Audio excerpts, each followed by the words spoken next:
Hello, my name is Tom Stiles, and this is Tom's Radio Room Show. Yeah, the weather's been kind of nasty the past couple of days, so not very good weather for listening to shortwave radio or scanners or working on antennas. Matter of fact, I did a show, I think the last show I did, where I was trying to compare the Texan radio to the Eaton radio. And by the time I got set up, the weather conditions had gone bad. So my reception testing wasn't that good, but that's the way it goes. Got to move on. So we're going to do something different today that, is not affected by the weather. We're going to look at some books. And specifically, we're going to look at some ebooks. Didn't really like ebooks when they first came out, or that concept. But I'm getting used to it, and it has gotten a lot better. And I'm using the Kindle for PC ebook reader. And I'm right now a member of the All You Can Eat Books of the Month by Amazon. You pay a once a month fee of $10, and you get to download up to 10 books, and then you can swap those out for 10 more. And so that's what I've been doing. I've been looking for books for my viewers, and I've got one that one of my subscribers actually gave me. It was not one of the free books, so he had to pay for it, and I appreciate that. And we'll go to it right now. Okay, here it is, and it's Ham Radio for Dummies, kind of like me. And again, I wasn't too fond of these dummy books when they first came out because they were pretty dumbed down. But recently, and I don't know when they started doing this, they started asking people in the know about a particular subject to help them with one of these dummy books. And they turn out to be pretty good. And this, well, you'll see. Okay, so here we go. I learned a little bit how to use this ebook reader. And one of the things you can do that's very helpful is you can come over here and you can have notes and bookmarks. So here's all the notes and bookmarks I did for this review. And the first bookmark was the cover, and we'll go to the next one. Now here is all the things that are in this book. We can move this out of the way so we can get this a little bigger. And we'll close that down to get that out of my way.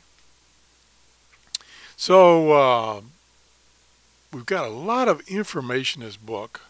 We've got getting started with ham radio. And the thing is, a lot of this information applies to people that are going to just listen, called shortwave listening. So it's not just for ham radio. Chapter 2 is getting a handle on ham radio technology.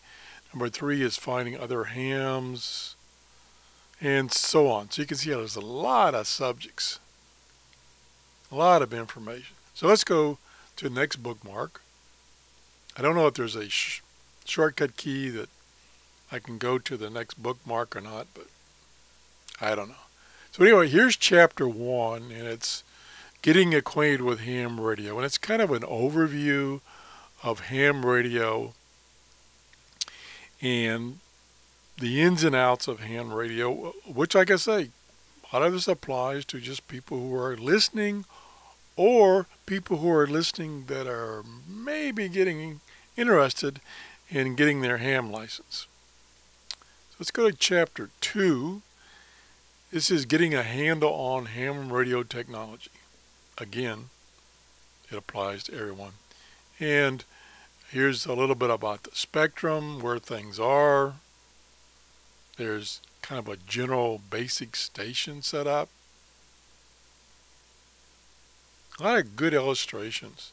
And then here's a chapter on dealing with Mother Nature. And as I had mentioned when I started this video, I'm dealing with Mother Nature right now because weather conditions are pretty terrible. And it's affecting, right now, it's affecting my shortwave listening.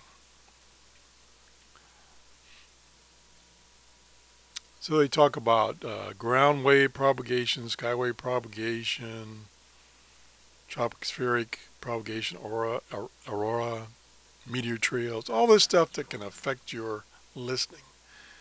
So let's go to the next bookmark. And that's okay, that's the one I just did. Let's go. The next one is chapter 4 is figuring out the licensing system. How you get a license, the testing you have to do, where do you get information, studying for your exam, and everything about getting a ham radio license. So you can take this book and find out, how difficult is this to do? Do I want to really take the time to do this? Is it worth it? Whatever. Okay, moving on. The next chapter we're going to look at is chapter 6. I'm not showing you all the chapters. We're showing some highlights. And that's chapter 6 is taking your test for your license. What goes on, registering for the tests, where you can take the test, what do you do when you go to take your test, what do you need, what information do you need. Again, if you're interested in getting your license. Chapter 8 is making your first contact. And the one thing that struck me about not only making contacts is listening. And this is something I've preached before, is you have to listen, listen, listen. You're not going to turn on your radio and every time and there's going to be interesting stuff to listen.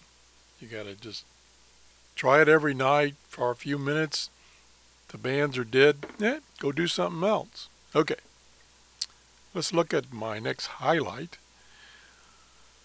It's even got a section on listening on single sideband, and it tells you what single sideband is, how it works, how to listen to it with your shortwave radio that has single sideband capability. Again, this is applicable to both hams and shortwave listeners. Let's go to the next highlight. And this is listening to digital or data signals. Again, you can do this without having a license because you're just going to listen.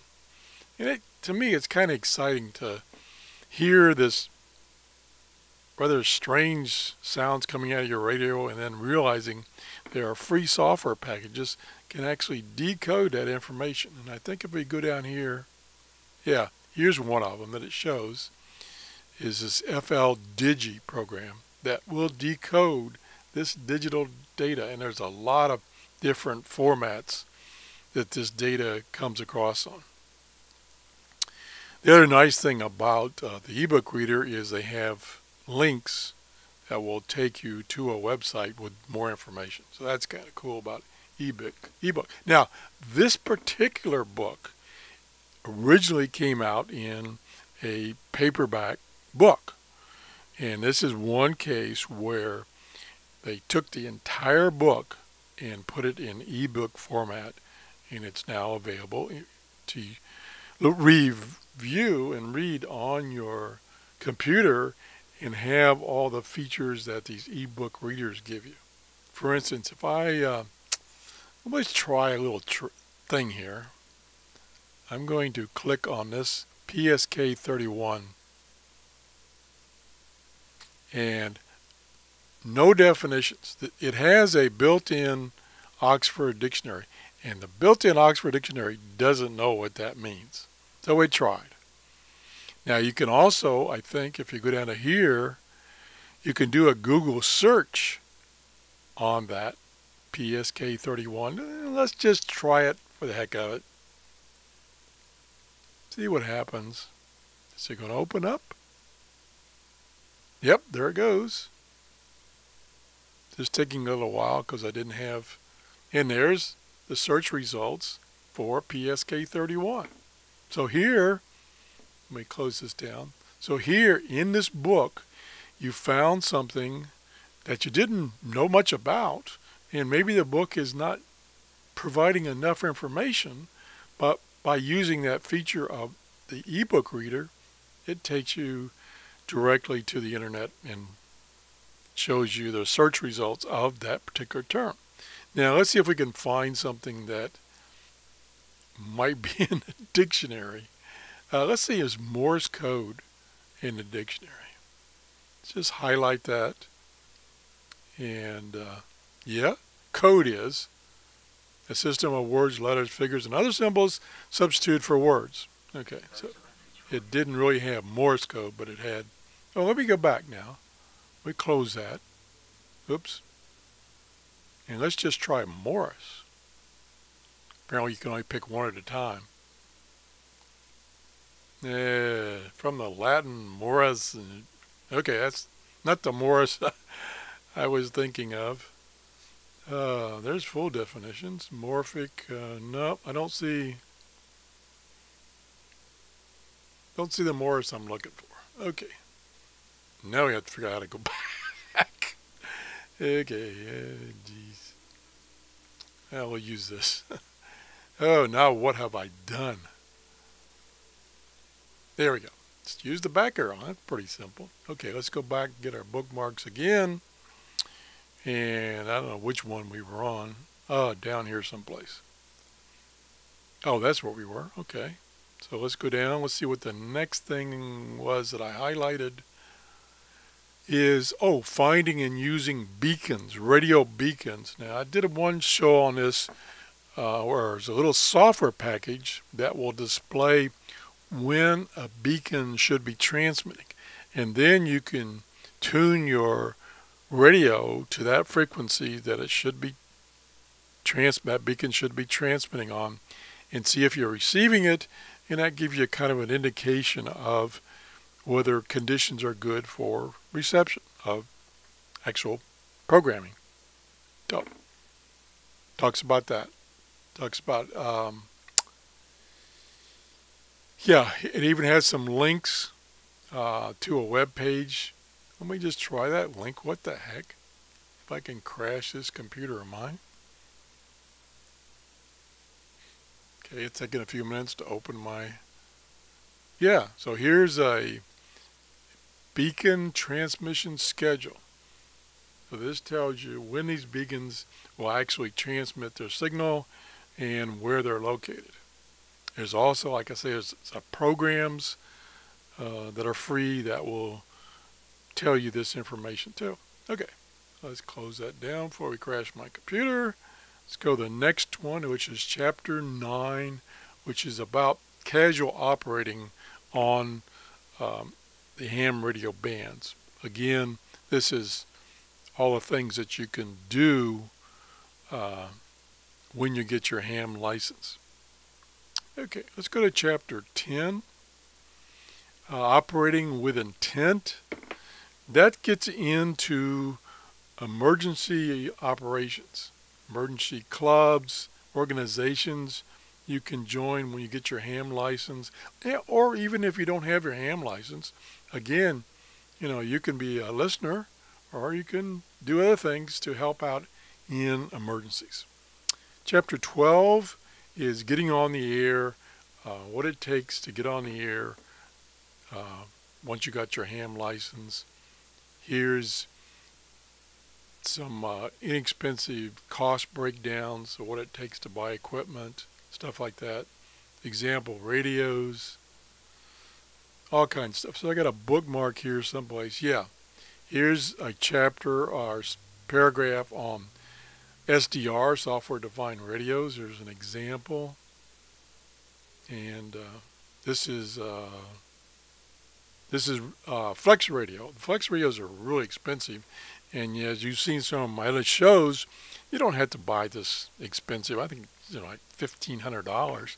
You can buy a $20 TV dongle and some free software, and you can basically do what this package does. Don't know. I don't think it mentions that, but it probably has some links. No, I was thinking maybe it had some links to SDR. Well, let's just try something here. Let's just highlight SDR and more. And Google. Then you could go to Google and then get more information about SDR and about the $20 dongle. Maybe you'll even see one of my videos in the search results. You never know. Here's a section on antennas. Specifically, this is about HF antennas and how to make a simple antenna. What you need to look for, adjusting antennas linked to get a low SWR, which is what your standing wave ratio, which is what you want. Moving on.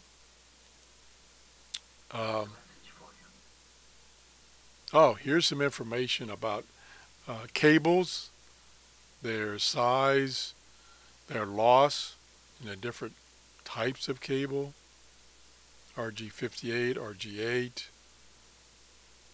There's information about cables, coax cables. Okay, we did that one. And we did that one. Let's see, we're at chapter 14. 14 is on housekeeping and keeping logs, which is also a pretty good idea if you're just a shortwave listener, is to keep a log of the stations that you receive, when you receive them, the frequency, of course, and then you can also get into sending a reception report to the station and getting what's called a QSL back, was usually a card or a letter saying thank you very much and we appreciate your report. Here's an example of one for amateur radios. I don't think they have one for, that's an amateur radio station again, I think. Yeah. But you can do the same thing for international broadcast stations. Okay, we're almost through here. Where am I? Here's a hands-on chapter which tells you about the tools you need, maintaining your station, repairing equipment. Here's some examples of tools you need, some more examples. Again, lots of information. And in the Appendix B is the reference section of other places you can get information.